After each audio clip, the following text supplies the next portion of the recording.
Chapter 4. Manchurian Home. I wake up in a haze, as if I had been deeply asleep until this moment. At first, I don't recognize where I am. This has been a recurring sensation since I arrived in Ilan. This Manchurian town is now home, although I still feel so strangely separate from my surroundings, like it's not real and is very much a temporary arrangement. My mind buzzes with a permeating static, a series of images and sensations. There is the crack the size of a tree trunk in a hospital wall, the smell of a wood fire in a train carriage, the feeling of seasickness while walking. I reach out and touch my baby, softly snuffling beside me.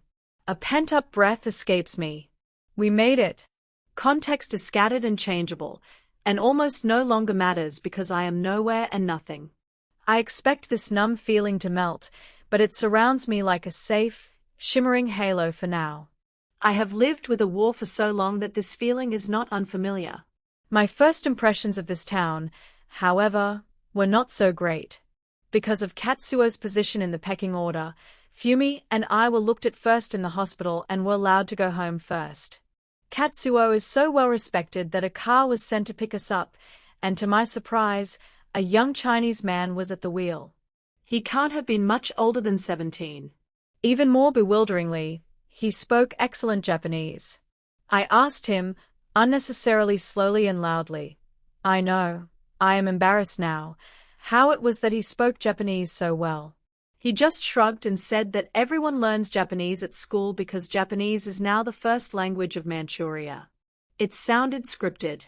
He didn't smile at me, but he was polite and helpful. As we drove slowly through the town, I could see the old and new mixed together, smothered in the sparkling snow, the thick icing covering the poverty and wealth, the past and the present, mingling shamelessly like men in a shabby brothel. As we approached denser buildings, I stared curiously at the people who passed by my window, wrapped in layers of dirty, patchwork fabrics, an adequate but inelegant barrier against the icy wind. Most of them looked filthy and poor. I could tell immediately who was Japanese and who was not. Theoretically speaking, Manchuria is China, but it didn't occur to me that they would be walking around, crossing paths with Japanese, everyone mixing. I hadn't thought about the social dynamics.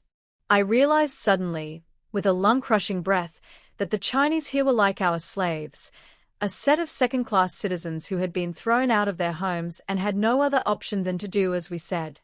They had their lives as they knew them taken away from them. The enormity of the situation gave me a headache. Perhaps the attack on the train may not have been a terrorist attack, as I was told. Was it revenge from the Chinese? This was the first emotional fault line I discovered in myself. There would be many more and far uglier ones to come. The town didn't appear to have a great deal to offer, and I was sincerely underwhelmed. There were big stretches of empty land, and as I thought about this, the driver, as if he could hear me thinking, said, the buildings were once homes, but they were burnt down to make way for new developments. Where did the people who lived there go? I replied. As soon as I heard the question come out of my mouth, I regretted it. I already knew the answer. They went to a place for just Chinese. Or the mountains. Or nowhere. Or here, he said, gesturing to the streets around us, his voice void of emotion. I wondered where he lived and how he got this job. Katsuo must really have trusted him to let him pick up his wife and baby. I felt a rush of sympathy for this man. On the one hand, I was like the benevolent empress being driven around, enquiring politely about the welfare of her subjects. On the other, I was the wife of a Japanese man high up in the food chain, making me also high up in the food chain. I was rife with arrogance. Then there was the big part of me that couldn't fathom such unfairness, injustice, or cruelty, the naive and simple part of me, but because I was, in fact, powerless, a feeling of complete and utter revulsion rippled through me. Talk about confusion. Dusk was settling when the driver dropped Fumi and me off at the south end of town. I was so tired, and to my disappointment, Katsuo was not yet home. I put Fumi to bed straight away and quickly followed. When Katsuo came in, well past midnight, we clung to one another despite my cuts and bruises. Katsuo was again absent this morning when I woke up, and my whole body ached. I have a small bandage taped to my forehead, with just the tiniest scratches underneath. It feels much worse than it looks. I stand up and assess my body before focusing on the room. Everything is just slightly different and strange. The materials used to make buildings, the design of the house, and the bed. I feel strangely comfortable in this strange bed in my strange new house. The bed is a long, rectangular bench made with brick and tiles and as long as the room on the window side with a quilted pad on top. It's quite stiff, but I am warm. My fingers glide across the tiles, and I realize that it is ever so slightly heated. Fumi is still asleep under the futon. The room is so quiet that I can hear the hot air flowing. The only familiar sight is the Japanese print bedspread on top of the futon. The room doesn't feel like a family home instead. It feels like a temporary accommodation. The brick walls have been painted white, and a Chinese-style burgundy dressing table is opposite the bed. A small round table holds court in the corner, a notepad resting in the center. I expect a note from Katsuo. My dear, sorry I couldn't take the day off. The company called an urgent meeting about the terrorist attack. I will get back to you as soon as possible. There is food in the basket. He signed his name with such a flourish that I can't decipher it, but it is so like him that it makes me smile. We haven't even appropriately talked yet, and being so close but still apart feels worse than being far away from him. 1 mile or 1,000, what's the difference? The ache is terrible now that I've had a taste for seeing him again. But my sadness is also tinged with a sense of excitement because he is coming home to me today. The note goes on with an afterthought. The timber barrel behind the door equals toilet. Sorry. That reminds me that I need to go. The brown-lidded barrel sits in a corner of the room, staring at me like a taxidermy animal. We are not camping. Katsuo is very considerate, but that was completely unnecessary. I am not that desperate. I put on my nightgown and started to walk through my new house in search of the bathroom. It hurts to walk, that's true, but not enough that I would pee in a barrel. Each step becomes a little easier to take as my muscles warm up. As I wander around, I see 3 rooms, all about the same size, and an entry parlor. It is lovely with a Japanese-style kitchen table and a Japanese dining set in a cabinet. All the rooms are painted white, and each has the same heated platform I slept on. Some toys sit carefully arranged on the bench in the kitchen. The house has an unlived-in, cool feel, but that's good because it doesn't feel like someone's warm body is sleeping where my baby now lies. It makes me feel as if the house was deserted long ago, and we are bringing it back to life. Doing it a favor, not the other way around, I think. But what doesn't occur to me until much later is that the house is not a living, breathing thing that can care. It couldn't care less. It's just a house, a container, a vehicle for the lives it contains. Home is where your people are, where your heart is. It could be a cardboard box. I would have done well to remember this. But right now, I want to find the toilet. After finally scurrying around the freezing outside, I became more and more frantic in my quest. As soon as my mind realizes I am seeking out the bathroom, my bladder comes to life, and things feel infinitely more urgent. My full bladder is causing the first sparkles of hysteria to appear in my eyes. The snow is bright, and I squint. The courtyard in front of the house is completely bare, the same gray brick as the house. To enter the yard, you must enter through a small gate, past a wall of the same gray brick. Did they not use another material to break up the gray brick? I think absently, scanning for a sign of a bathroom outside. Poor design, so ugly. Then I remember where I am, and my messy, overreaching expectations are rearranged again. I need to manage that.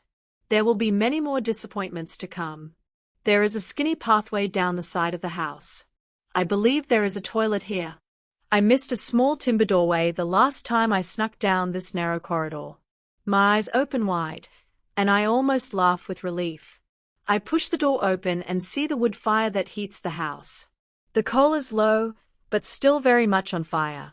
There is a bath and a bench for washing clothes. I feel relief, but as my eyes scan the room, I can't see anything that resembles a toilet. Not even a barrel. With another hysterical surge of relief, I see the neighbor's door open through my open door, and a woman in a navy blue Japanese dress steps outside. I wave at her, jumping slightly, trying to catch her attention before she can go back inside or leave. Excuse me. Excuse me. I sound like a child. Please, can you tell me where the bathroom is in these houses? My cheeks are flushed deep red by this time as I stand outside in my nightgown, plaster on my head, looking like an escaped mental patient. No bathroom here. Sorry, sweetie. Go in the barrel and then take it to the community bathroom up the road. She smiles at me tightly but with kindness.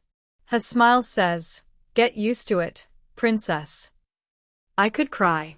She has got to be joking. I want to say indignantly, my husband would never do this to me.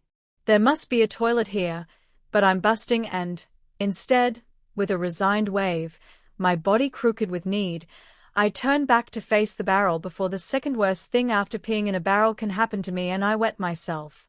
I cannot believe what I am doing.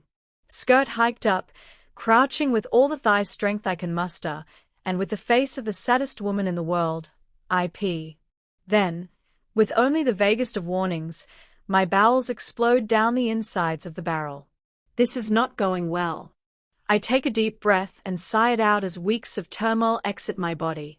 As every cold sweat shudder becomes lighter and less nauseating, I become more and more concerned about the cleanup of this barrel. The thing is, I should have been more concerned about the complete lack of toilet paper. I hear Fumi begin to wail, and I do the only thing I can. I join in. There would be surprise after surprise in this town. There is no running water, so we have a well in our courtyard to get water out of. And guess what it's made of? Surprise! Grey brick. I hate the grey color.